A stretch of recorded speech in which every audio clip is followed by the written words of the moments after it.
Welcome back, everybody. I hope your morning is going as well as mine is. It's been a rather exciting one. We are currently on lock with Tavangumi, who is thankfully just sat back up. Was being a bit of a flat cat earlier. We have a beautiful bit of light coming across through the grass over the termite mound and across onto his forehead. So those that are around with cameras are getting some beautiful shots. Not quite, not anymore. You just lay back down, being a typical feline and enjoying those cat naps. With the identification of leopard, it can be quite tricky, especially when they're a little bit younger. But as they get a bit older and a little bit more mature, the males are obviously a bit larger and also tend to have a lot more of a stocky neck. I always tend to think of them a bit like boxers, in the fact that like a heavyweight, but more well set. Beautiful creatures, very stealthy, very agile. A bit of vehicles just moving behind us at the moment. This guy has just gone a bit flat, but I would like to tell you guys a bit about the one time we had this beautiful male leopard that we were watching, or actually we were approaching from a distance.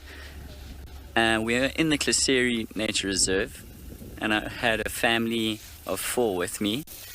And as we made our approach, this leopard came around the bush, had a good look at us, and then all of a sudden gave us a bit of a charge. And I was quite shocked with this, because we were quite a distance away from it initially, and unsure of why this leopard gave this reaction. But it quickly came to my attention what happened was that I had these 2 young girls sitting behind me, and they were actually wearing Alice bands that had cat's ears on them.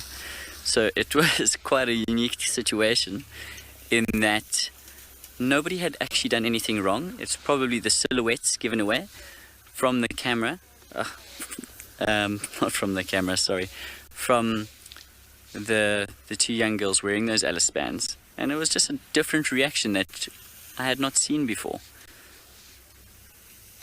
Perhaps the leopard actually thought that there were other cats on the car. Who knows? One can only assume. He's just picking up on a bit of activity happening around.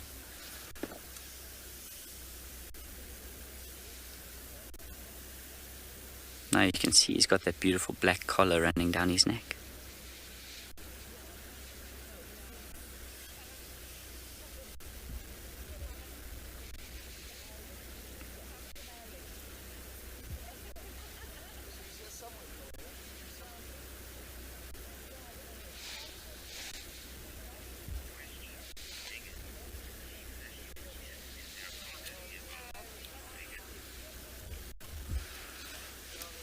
Megan, good question. I'm not too sure.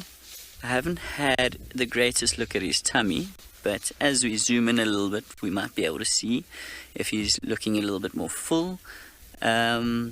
We haven't been aware of any carcasses in the area. Earlier on, he was actually mobile and moved into this direction, finding himself across at this termite mound. He is not looking very hungry or very interested in anything at the moment, to be honest. So it's very possible that he could have eaten perhaps earlier this week, or even just a day or 2 ago. He's not looking extremely full, but we haven't had him stand up yet, so we haven't been able to identify a bulge around his tummy, or a sagging tummy, or even any blood around the face or whiskers. But they are very good at grooming themselves, so they're always looking beautiful and presentable and rather neat.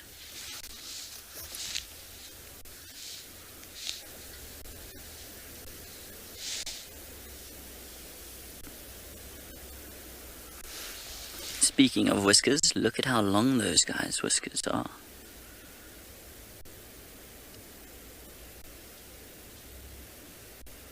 So those will come into play when hanging around termite mounds and entering burrows helps them identify the width and the size of the entrance, especially if it's in low light conditions. Not that they really need it because their eyesight is brilliant, But I suppose all of these factors come into play, so anything that can be of assistance is used.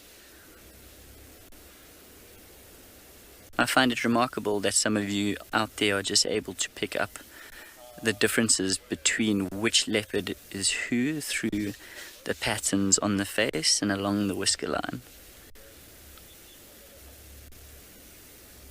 I've always struggled a little bit with that, but we're busy working on an ID kit back home at the moment, and I know the Sabi Sands has a brilliant one out here, so we'll try and copy and follow their lead.